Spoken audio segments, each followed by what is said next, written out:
إنما المؤمنون الذين إذا ذكر الله وجلت قلوبهم وإذا تليت عليهم آياته زادتهم إيمانا.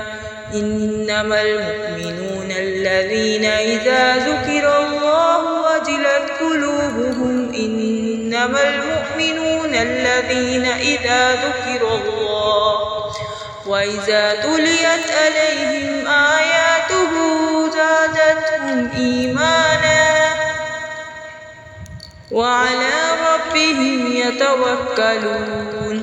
الذين يقيمون الصلاة ومما رزقناهم ينفقون أولئك هم المؤمنون حقا لهم درجات عند ربهم ومغفرة ورزق كريم.